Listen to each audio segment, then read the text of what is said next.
L'Arabie Saoudite, c'est pas facile. C'est un pays pétrolier. Il va faire le maximum. Surtout quand vous voyez maintenant la Ligue de l'Arabie Saoudite. Ils vont faire des recrutements incroyables. Moi, je crois que le Maroc a plus de chances d'organiser la Coupe du Monde avec le Portugal et l'Espagne. Parce que je crois qu'on a une bonne base de stade et d'infrastructures. Elle était jusque-là favorite. La candidature maroco-espagnole et portugaise pourrait voir se dresser un obstacle devant elle.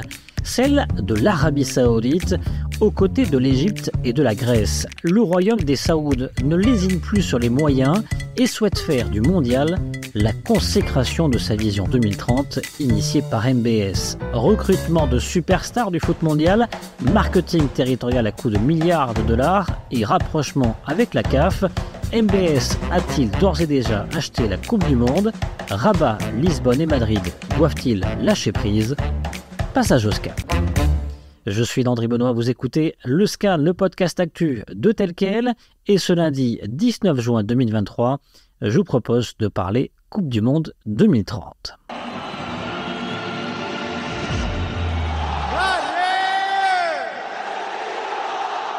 Thank you so much. I hope, inshallah, we're going to do the big things. They put the team in the height level. I chose Al-Ittihad because it's a good team. They just won the championship. C'était le 8 juin dernier, à défaut d'attirer Lionel Messi qui a choisi les États-Unis et l'Inter Miami, l'Arabie Saoudite réservait un accueil de gala à Karim Benzema, Ballon d'Or et ex-international français devant 60 000 supporters d'Al-Ittihad, son nouveau club à Jeddah. Une nouvelle recrue XXL après celle de Cristiano Ronaldo l'été 2022 et avant d'autres recrues potentielles de renom, N'Golo Kanté ou encore Neymar. On parle beaucoup des investissements du Qatar depuis 10 ans dans le monde du football et du sport en général, mais Riyad aujourd'hui en fait aussi une priorité face à son grand rival de la péninsule arabique, le Qatar.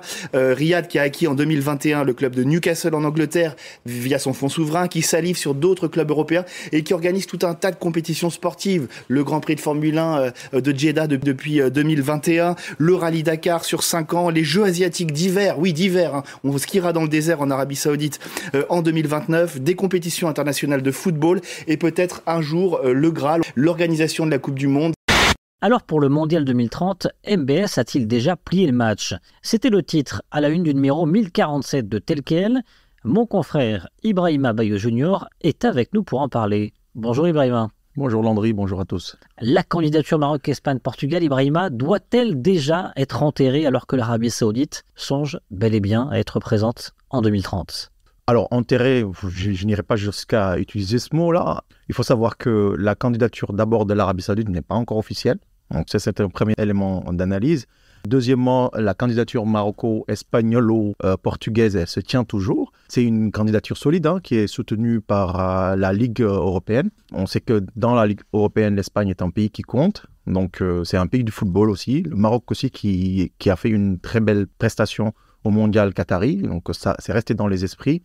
Donc, enterrer la candidature ibéro-marocaine tout de suite, c'est pas seulement parce que l'Arabie Saoudite va émerger comme un grand pays capable d'organiser toute seule cette compétition-là qu'il faut enterrer la candidature marocaine. Et on sera fixé dans quelques jours puisque c'est courant du mois de juin 2023, donc que l'ensemble des candidatures dites officielles doivent être déposées à la FIFA. Alors, on attend toujours de savoir si la candidature de l'Arabie Saoudite sera officielle. Alors, en solo, c'est ce qui se profile, parce que l'Arabie Saoudite a eu beaucoup de problèmes à convaincre l'Égypte de rejoindre la candidature qu'elle voulait déposer avec le concours de la Grèce, en proposant aux deux pays co-organisateurs de lui céder 75% des matchs à organiser sur le sol saoudien en échange de la construction de tous les stades en Grèce et en Égypte. Et il y a eu des bisbilles entre l'Arabie Saoudite et l'Égypte au niveau diplomatique et ça a certainement ou probablement fait capoter les négociations entre l'Arabie Saoudite ou l'Égypte. À quoi pourrait ressembler donc du coup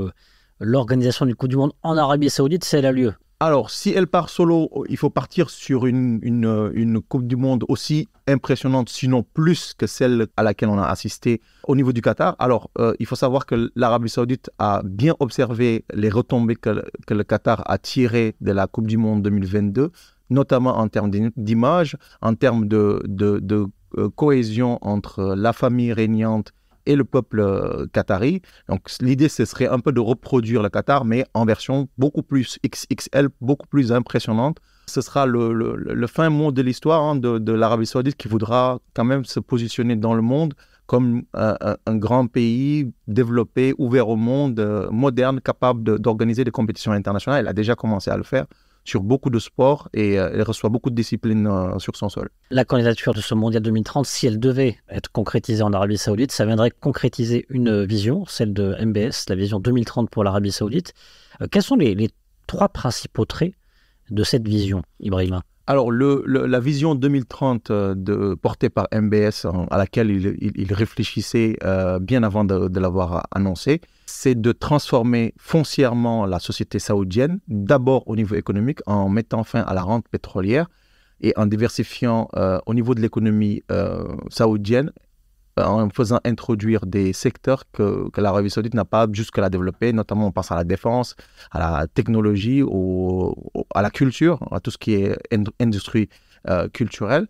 Et deuxièmement, c'est de transformer la société saoudienne.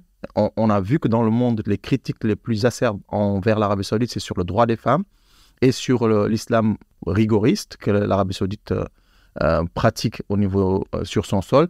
Donc l'idée, ce serait aujourd'hui comment les Saoudiens se voient. Ils se voient un peu comme la Corée du Sud, comme on a vu comment la Corée du Sud avait émergé. C'est de se poser aujourd'hui comme la Corée du Sud du Moyen-Orient, c'est-à-dire un pays développé, ouvert, moderne sur le plan infrastructurel et moderne aussi sur le plan sociétal. Il y a aussi le tourisme qui compte beaucoup. Et là, on a des ambassadeurs de renom déjà. Le tourisme qui se développe notamment en remettant à jour les sites archéologiques d'abord, en faisant beaucoup en recevant sur son sol, encore une fois, beaucoup de disciplines sportives, moto, même des championnats de skateboard sont reçus en Arabie Saoudite. Et on a Lionel Messi qui est ambassadeur du tourisme pour l'Arabie Saoudite. Lionel Messi lui-même prête son image à beaucoup de spots publicitaires que l'Arabie Saoudite utilise à l'international pour un blanchiment de son image au niveau international. Bon, ce qu'a fait la Corée du Sud en 30 ans, un développement incroyable. L'idée, c'est de le reproduire en 10 ans, 15 ans, en 15 ans. L'Arabie Saoudite. L'Arabie Saoudite souhaite reproduire ce que la Corée du Sud avait fait en 30 ans de moitié. Et pour ça, il y a de l'argent, forcément.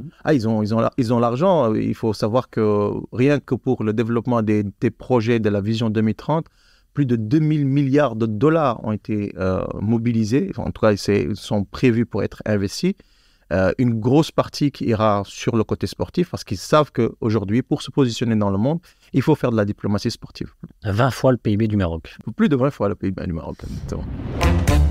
Ibrahima, sur la partie football, Riyad, donc, on voit tenter d'attirer les meilleurs joueurs du monde. C'est déjà le cas pour Cristiano Ronaldo, Karim Benzema, peut-être d'autres. L'objectif, c'est d'avoir un championnat de stars ou un championnat de référence mondiale qui peut, à moyen ou long terme, concurrencer avec l'Europe et l'Amérique latine. Alors, je pense qu'il y a 3 objectifs principaux. Le premier objectif, c'est de prendre des joueurs qui sont un peu à la retraite et qui ont établi leur renommée au niveau international.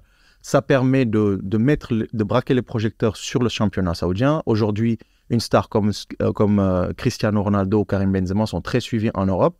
L'idée, ce serait de mettre un peu la lumière sur le championnat saoudien. Alors, le championnat saoudien qui est en train d'être restructuré de façon beaucoup plus sportive, c'est-à-dire qu'aujourd'hui, les 3 plus grands clubs sont devenus des sociétés privées. C'est-à-dire que les personnes peuvent aller y investir et elles sont détenues par le fonds souverain qui détient un énorme portefeuille qui va lui permettre de développer et bien les infrastructures sportives et d'attirer de nouveaux joueurs. Donc, il faut s'attendre à ce que dans les prochains jours, les prochains mois, d'autres noms que Karim Benzema ou Cristiano Ronaldo puissent rejoindre le championnat saoudien. Cristiano Ronaldo qui a dit récemment qu'il pensait que l'Arabie Saoudite pouvait devenir à moyen terme le 5e championnat le plus attractif au monde. Le 5e championnat le plus attractif au monde actuellement, en termes de classement, c'est la France. L'Arabie Saoudite plus forte que la France, que le championnat français, c'est possible? Alors, ils en ont les moyens déjà. Au-delà de tout ce qui est championnat, l'Arabie Saoudite a commencé à se lier avec d'autres fédérations sportives à travers le monde. Donc, ils ont signé quelque chose comme une vingtaine d'accords entre la fédération saoudienne et d'autres fédérations, dont le dernier en date est celui avec la CAF, qui, elle, regroupe 54 fédérations. Il faut savoir que l'Arabie Saoudite fait partie de la fédération asiatique, où sa voix compte, et que aujourd'hui, le président de la fédération saoudienne est annoncé comme le futur président de la confédération asiatique. Donc, c'est un clin d'œil qui fait que l'Arabie Saoudite se dit que je ne suis pas encore un pays de football. Pour le faire, il faut que je remette à niveau mon championnat. Il faut que des stars internationales rejoignent mon championnat.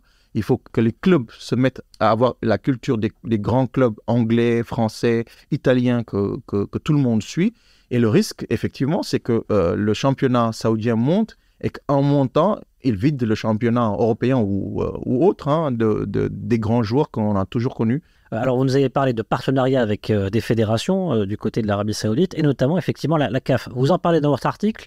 De quoi il s'agit concrètement? On parle de plusieurs millions de dollars injectés du côté de Riyad pour la CAF. C'est une façon peut-être de diviser le continent africain en vue du vote, justement, si l'Arabie Saoudite était un adversaire face au trio Maroc, Espagne, Portugal pour 2030? Alors, je n'irai pas jusqu'à faire cette conclusion hâtive-là, mais seulement il faut savoir que la concomitance des événements quand même interroge tous les analystes.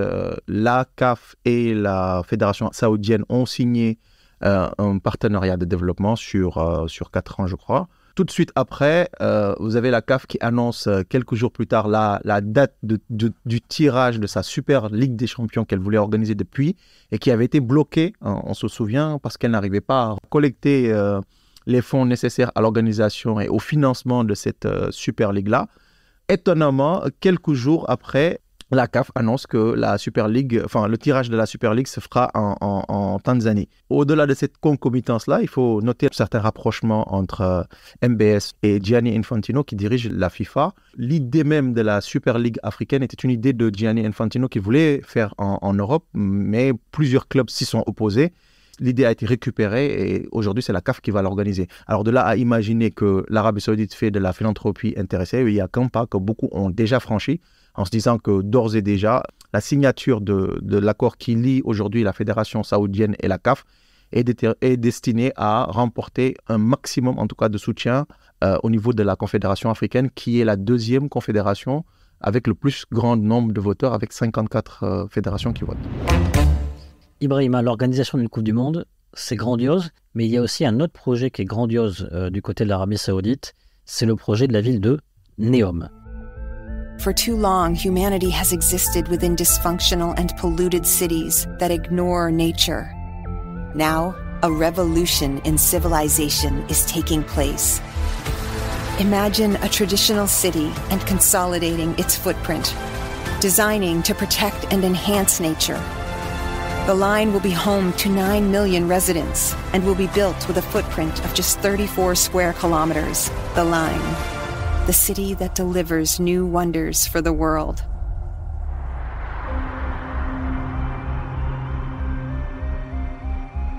Neom, une ville futuriste que propose depuis quelques semaines, maintenant quelques mois, l'Arabie Saoudite. Très franchement, argument marketing de cette vision 2030 de l'Arabie Saoudite. Alors, en tout cas, ce sera un des signes les plus visibles de la vision 2030. Beaucoup la présentent comme une ville, il faudrait plutôt parler comme d'une cité, avec 3 villes. Il y a une île flottante qui s'appellera Oxagon, qui est un complexe immobilier à plus de 2000 mètres d'altitude. Il y a Trojena, qui est une sorte de ville au milieu.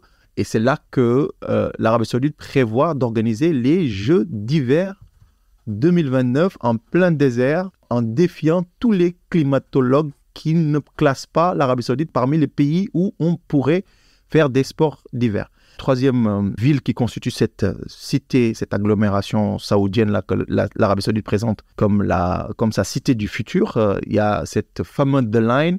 Alors cette ville linéaire que l'Arabie Saoudite compte construire elle aussi au milieu du désert. Et il faut savoir que Neom, c'est quelque chose comme 26 500 km², soit la taille de la Macédoine ou 3 fois Chypre. Ouais, incroyable. Et quand on la voit pour l'illustrer, c'est une sorte de grand miroir dans le désert. Exactement, The Line. Très très long. Bon, au final, tout ça doit-il nous inquiéter ici au Maroc ou pas? Il faut savoir que les coulisses et les calendriers de la FIFA réservent toujours des surprises. Alors la réponse ce serait oui et non en même temps. Oui, il faut s'inquiéter parce que si l'Arabie Saoudite est demain candidate soit en solo, soit en enrôlant la Grèce et l'Égypte, il faut savoir qu'elle a les moyens d'organiser une Coupe du Monde spectaculaire, elle a les moyens de fournir à la FIFA toutes les exigences en termes infrastructurels et en termes marketing et en termes de droits publicitaires et marketing, et aussi en termes beaucoup plus terre-à-terre de rétrocommission pour toutes ces personnes qui gravitent autour du monde du foot. On l'a vu pour plusieurs Coupes du Monde, des surprises se sont enchaînées, notamment l'exemple le plus patent, c'est la Coupe du Monde 2010 où on s'est rendu compte plus tard que l'Afrique du Sud avait soudoyé des délégués. Alors le système de vote a un peu changé, mais les influences dans les couloirs peuvent toujours permettre d'engranger quelques soutiens.